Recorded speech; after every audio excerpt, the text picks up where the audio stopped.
আজকে কোরআনের আইন প্রতিষ্ঠা করতে গেলে বলবে এরা রাজাকার, এরা শয়তান, এরা ইতর, এরা বান্দর, এদেরকে দেশের দায়িত্ব তুলে দেওয়া হবে না।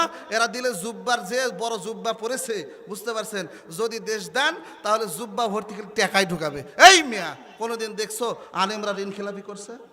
কোরআনের আইন যদি দুনিয়ার জমিনে চালু থাকে, একজন পুলিশ কি ঘুষ খাবে? একজন ডাক্তার 700 টাকা ভিজিট নিয়ে 10 মিনিট দেখার পরে রোগী বলতেছে আপনার সব কিছু হয়ে গেছে, চলে যান। বলেন ডাক্তার না কষায়? এরা কথা বলেন না কেন আপনারা? এ ডাক্তার না কষায়? বন্ধুগণ আমার বাবাজিরা, হযরতে ওমর রাদিয়াল্লাহু তাআলা আনহুর নাম আপনারা শুনেছেন।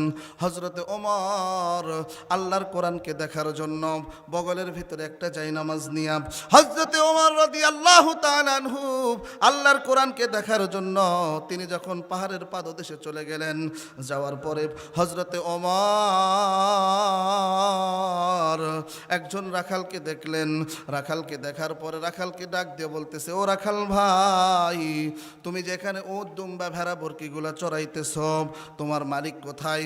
রাখাল ডাক দিয়ে বলতেছে, ও প্রতীক, আমার মালিক এখানে নাই, আমার মালিকের বাসা অনেক দূরে, আমার মালিকের বাসাটা অনেক দূরে।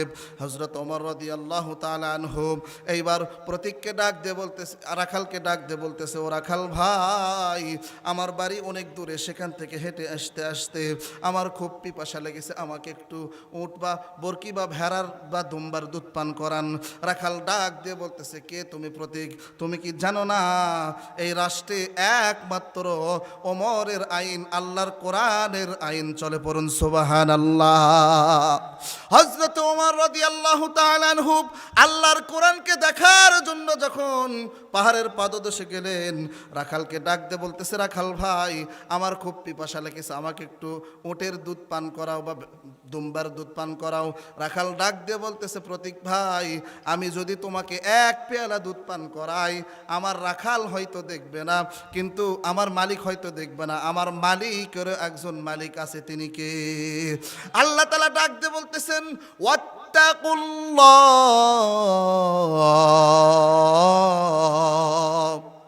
ও বান্দা, তুমি দুনিয়াতে যেটাই করো কেউ না দেখুক, দেখে কে? রাত্রে যখন ঘরের দরজা আটকে দিয়ে গুনাহ করেন তখন দেখে কে? রাত্রে যখন মানুষের হক যখন নষ্ট করেন কেউ দেখে না, দেখে কে বলেন তো? আল্লাহ দেখে না?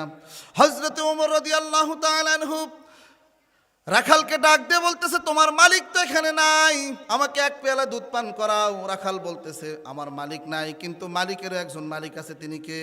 আল্লাহ। এইবার ওমর ডাক দিয়ে বলতেছে, রাখাল রে, তোমার মালিক তো এখানে নাই, আমাকে দুধ পান করালে কেউ দেখবে না, আমাকে একটু দুধ পান করাও না, আমি খুব পিপাসার্থ। এবার রাখাল ডাক দিয়ে বলতেছে, কে গো প্রতীক, কোথায় তোমার বাসা? হযরত ওমর চিন্তা করতেছে, আমি যদি আমিরাল মুমিনিন, অর্ধ পৃথিবীর খলিফা, যদি আমি বলি আমি হযরত ওমর, তাহলে রাখাল তো ভয় পেয়ে যাবে। এই জন্য ফর এক্সাম্পল রাখালের একটা পরীক্ষা নেওয়া যাক। বোঝেন নাই? কি নেওয়া যাক? পরীক্ষা নেওয়া যাক। দেখেন আল্লাহর কোরআনের আইন কত সুন্দর। আজকে কোরআনের আইন প্রতিষ্ঠা করতে গেলে বলবে এরা রাজাকার, এরা শয়তান, এরা ইতর, এরা বান্দর, এদেরকে দেশের দায়িত্ব তুলে দেওয়া হবে না।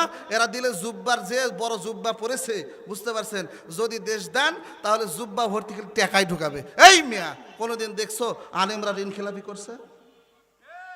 হ্যাঁ, কোনোদিন দেখেছো আলেমরা ঋণ খেলাপি করেছে? করেন নাই। প্রিয় ভাইরা, আমার কথাগুলো বুঝবেন।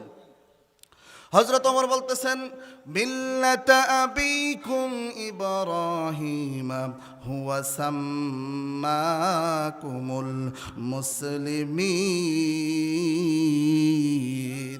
হযরত ওমর একটু কৌশল অবলম্বন করলেন। হযরত ওমর ডাক দিয়ে বলতেছে, ও রাখাল, আমি মিল্লাতা আবিকুম ইব্রাহিম হুয়া সাম্মাকুমুল মুসলিমিন, আমি একজন মুসলমান, তুমি যদি আমাকে দুধ পান করাইতে আমি খুব উপকৃত হতাম। এইবার রাখাল ডাক দিয়ে বলতেছে, তুমি যেহেতু মুসলমান পরিচয় দিয়েছ, মুসলমান পরিচয় দেওয়ার পরে তুমি কি জানো না হযরত ওমর রাদিয়াল্লাহু তাআলা আনহু কোরআন দিয়ে দেশটা পরিচালনা করতেছে? তুমি কি জানো না ওমর যদি এখানে দেখতো, ওমর যদি এখানে থাকতো, তোমাকে ওমর যদি এখানে থাকতো তাহলে তোমাকে দুধ চাওয়ার কারণে তোমাকে 3 মাস সর্বনিম্ন সর্বনিম্ন 3 মাস কারাদণ্ডে দণ্ডিত করতে পারেন। সুবহানাল্লাহ। এ বেটা, তুমি কি জানো না কোথায় কি চাইতে হবে? কারণ আম্মাসা ইলা ফালা তানহার, একজন মুসলমান জানে কোথায় চাইতে হবে, একজন মুসলমান জানে কোথায় কি চাইতে হবে। তুমি যেহেতু মিল্লাতা আবিকুম ইব্রাহিম হুয়া সাম্মাকুমুল মুসলিমিন, তুমি নিজেকে মুসলমান বলে পরিচয় দিয়েছো, ঠিক আছে, কিন্তু তুমি মুসলমান হিসাবে ফেলিওর মুসলমান, তুমি মুসলমান হিসাবে একজন গাধা মুসলমান, মুসলমান হিসাবে তুমি একজন অপরিচিত মুসলমান। পড়ুন সুবহানাল্লাহ। কাকে গাধা বলতেছে বলেন তো? গাধা কাকে বলতেছে? হযরত ওমর। এখন হযরত ওমর কে? অর্ধ পৃথিবীর খলিফা, কিন্তু পরিচয় দিছে কে? আমি একজন মুসলমান। দেখেন খেলাটা কোথায় জমা গেছে। প্রিয় ভাইরা আমার, হযরত ওমর রাদিয়াল্লাহু তাআলা আনহু রাখালের মুখে যখন এরকম কথা শুনলেন, হযরত ওমর বগলের তলে একটা জায়নামাজ নিয়েছিলেন। পাহাড়ের পাদদেশে গিয়ে হযরত ওমর জায়নামাজটা বিছাইয়া 2 রাকাত নামাজ পড়ে আল্লাহর কাছে হাত উঠাইয়া ডাক দিয়ে বলতেছে, আল্লাহ, কোরআনের আইন যখন দুনিয়ার জমিনে কায়েম হয়ে যায়, চালু থাকে, তখন একজন রাখাল পর্যন্ত আপনি আল্লাহকে ভয় করে। পড়ুন সুবহানাল্লাহ। কোরআনের আইন যদি দুনিয়ার জমিনে চালু থাকে, একজন পুলিশ কি ঘুষ খাবে?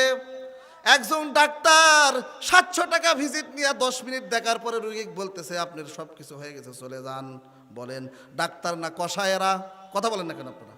এ ডাক্তার না কষায়? 1000 টাকা ভিজিট নিছে, নেওয়ার পরে বলতেছে 10 মিনিটে রুগী দেখে নাই, তাই আবার পরীক্ষা ছাড়া একটা রুগীও দেখতে পারে না। বুঝেন নাই? এই টেস্ট ওই টেস্ট এই টেস্ট কইরা করে সব রুগী দেখা 1000 টাকা ভিজিট নিছে, 10 মিনিট পরে বলতেছে আপনার সব কিছু শেষ, এই ওষুধ খান ভালো হয়ে যাবে।